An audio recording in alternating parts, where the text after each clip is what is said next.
Assalamualaikum. Welcome my dear lovely dear Master House 24. আমি মোহাম্মদ মুক্তার হোসেন ইংলিশের Mohammad academy সবাইকে স্বাগতম শুভেচ্ছা এবং অনেক অনেক ভালোবাসা জানাই। তোমরা ক্লাস 10 এ রয়েছো, তোমাদের সামনে টেস্ট পরীক্ষা এবং তোমাদের অ্যানুয়াল অর্থাৎ তোমাদের 2025 সালের ফাইনাল এক্সাম এসএসসি রয়েছে এবং এই এসএসসি তোমরা যারা ফাইনাল পরীক্ষা দেওয়া সবারই কিন্তু ইংলিশের বিষয়ে অবশ্যই তোমরা স্কিল হতে চাও, দক্ষতা অর্জন করতে চাও, ইংলিশ নলেজ ইনক্রিজ করতে চাও। আর তোমাদের এমন একটি ইম্পর্টেন্ট বিষয় রয়েছে যে বিষয়টি তোমাদের সবারই কিন্তু জানার প্রয়োজন রয়েছে। তাহলে সেই বিষয়টি কি? সেটা তো বন্ধুরা completing sentence, how to fulfil, how to complete in English grammar. আজকে তোমাদের জন্য 10টি শর্টকাট রুলস যেটি শিখলে তোমাদের ইংলিশে বস অথবা মাস্টার হয়ে যাওয়া। আর আজকের ভিডিও থেকে সেই বিষয়টি চমৎকারভাবে তোমরা জানতে পারবে। তোমাদের যে কোনো কম্পিটিটিভ এক্সামের ক্ষেত্রে, তোমাদের হায়ার এডুকেশন, বিভিন্ন কলেজ বিশ্ববিদ্যালয়, অ্যাডমিশন, ফরেন এডুকেশন, সব ক্ষেত্রে কিন্তু তোমাদের ক্ষেত্রে ইংলিশে স্কিল হতে হবে। ইংলিশের বিষয়ে পারদর্শী না হও তাহলে অবশ্যই ভালো কিছু তুমি করতে পারবে না, ভালো দেখার চান্স পাবে না, বেটার পজিশন পাবে না। আর তোমরা যারা আমার সঙ্গে নতুন রয়েছে অবশ্যই চ্যানেলটি সাবস্ক্রাইব করে রাখবে। তোমাদের নিত্য নতুন ভিডিও নোটিফিকেশন নিয়মিতভাবে তোমাদের মোবাইল, ল্যাপটপ, কম্পিউটারে পেতে চাইলে। আর যারা সাবস্ক্রাইব করেছো, thank you so much. So no talk now go to our whiteboard, try to understand today's lesson completing sentence, how to fulfil, how to complete. শিখে নাও 10টি শর্টকাট রুলস যেটি শিখলে তুমি ইংলিশের মাস্টার হয়ে যাবে, পণ্ডিত হবা। তাহলে আজকের ভিডিও থেকে সেই বিষয়টি আমরা জানতে চলছে। So get start. Hello my dear lovely viewers, আমরা বলছিলাম এসএসসি আর এইচএসসি তোমরা যারা ফাইনাল পরীক্ষা দিবা, তোমাদের কমপ্লিট সেন্টেন্স যেটি অত্যন্ত ইম্পর্টেন্ট বিষয়।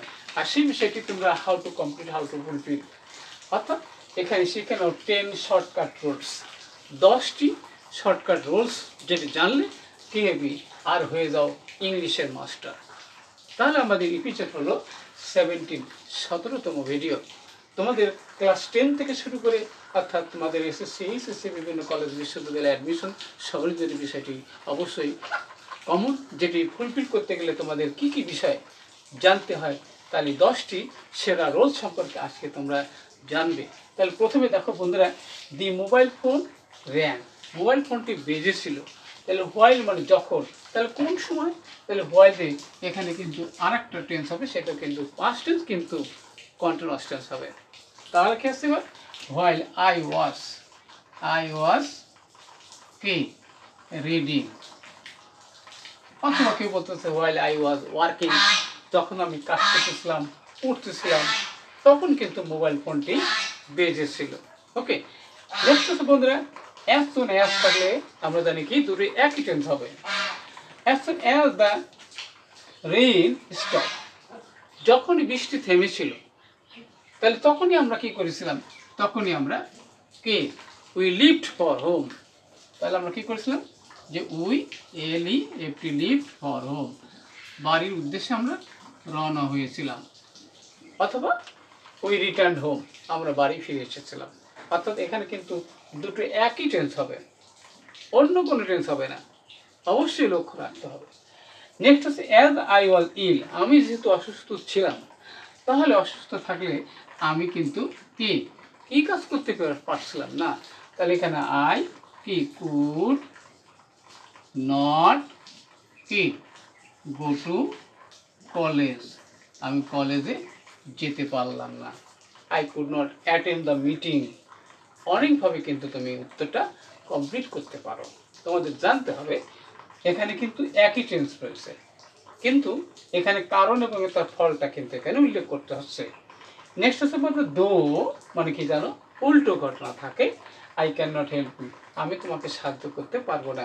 তাহলে এখানে বলতেছে কি যে আমার কি সাহায্য চাচ্ছে, তাহলে কি আমার টাইম নাই বলতে, যদিও আমার কি সময় আছে অথবা আমার টাকা আছে, তাহলে কি I have a lot of money, আমার অনেক টাকা রয়েছে, তারপর আমি তোমাকে সাহায্য করতে পারবো না। ওকে, নেক্সট হচ্ছে বন্ধুরা, the tree is so high, গাছটি এত উঁচু, এত লম্বা, তাহলে কি আছে দ্যাট, তাহলে উঁচু জায়গায় উঁচু গাছে আমি কি উঠতে পারি কি পারবো না?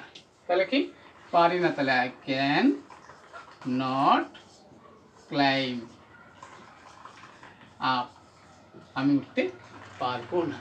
ওকে, তারপর নেক্সট হচ্ছে বন্ধুরা, সেটা হচ্ছে হি ইজ স্টাডিং ইংলিশ, সে ইংরেজি পড়ছে শিখছে। সো দ্যাট, যাতে কি হয়, যে he can get a good position, যাতে সে ভালো অবস্থান কি পেতে পারে, গুড জব, ভালো চাকরি পেতে পারে, হায়ার এডুকেশন, ভালো উচ্চশিক্ষা লাভ করতে পারে। তাহলে অবশ্যই সে ইংরেজি শিখছে যাতে সে ভালো কিছু করতে পারে, ভালো অবস্থান তার হতে পারে। নেক্সট হচ্ছে বন্ধুরা ইফ আই ওয়ার ইউ, এখানে কিন্তু কন্ডিশন রয়েছে, সেকেন্ড কন্ডিশন, আমি যদি তুমি হতাম তাহলে কি করতাম, এখানে আমি তাকে সাহায্য করতে পারতাম, তাহলে আই উড, এবারে হেল্প হিম, তাকে সাহায্য করতে পারতাম। ওকে, তারপরে আর অন্যভাবে কিন্তু তুমি উত্তর করতে পারবা, সেখানে সাবজেক্ট হবে কুড হবে, আর ভার্বের প্রেজেন্ট ভার্ব হবে, অবজেক্ট হবে। তাহলে অবশ্যই বিষয়টি মনে রাখতে হবে। নেক্সট হচ্ছে when Jerry came to the orphans, Jerry যখন এতিমখানায় এসেছিল তখন তার কি হয়েছিল, তখন তার কি অবস্থা ছিল, তার এখন তখন কি ছিল, হি ওয়াজ 4, তার তখন বয়স ছিল কত, 4 বছর। ওকে, তাহলে হোয়েনতে কিন্তু একই টেন্স রয়েছে, কিন্তু লক্ষ্য রাখতে হবে দুটোই পাস্ট টেন্স রয়েছে। নেক্সট হচ্ছে বন্ধুরা সেটা কি, যে please give me some suggestion, দয়া করে আমাকে কিছু সাজেশন দেন, বিকজ, কারণ কি, কারণ হচ্ছে কি, যে আমি পরীক্ষায় ভালো করতে চাই। তাহলে কি আই মানে আমি, আর want to do well in the exam, কারণ পরীক্ষায় আমি ভালো করতে চাই। ওকে, নেক্সট হচ্ছে বন্ধুরা আমাদের যেটা রয়েছে, যে রিড অ্যাটেন্টিভলি, মনোযোগ সহকারে পড়ো, অর মানে না হলে উল্টো কিন্তু হবে, অর্থাৎ দুটো ঘটনার মধ্যে একটি ঘটনাকে বেছে নেওয়ার কথা বলা হয়েছে। তাহলে এখানে রিড অ্যাটেন্টিভলি, মনোযোগ সহকারে পড়ো, না হলে তোমার কি অবস্থা হবে, না হলে কি, you will fail in the exam, পরীক্ষায় তুমি ফেল করবা, ইন দি এক্সাম। তাহলে অবশ্যই আজকের ভিডিও থেকে এইভাবে তোমরা যদি প্র্যাকটিস করো, সলভ করো, কমপ্লিট করো by following this types of rules, তাহলে ইউ উইল মাস্ট, ইংলিশের মাস্টার হয়ে যাবা। অর্থাৎ যত বেশি প্র্যাকটিস করবা তত বেশি ইংলিশের দক্ষ হবা। তাহলে অবশ্যই আজকের ভিডিও থেকে তোমাদের বিষয়টি অনেক ভালো লেগেছে, কোথায় সমস্যা থাকলে এবং কী বিষয়ে ভিডিও দেখতে চাও দ্রুত কমেন্টস করে জানাতে ভুলবে না। সবার সুন্দর এবং সাকসেসফুল জীবন কামনা করে এখানে বিদায় নিচ্ছি। আল্লাহ হাফেজ।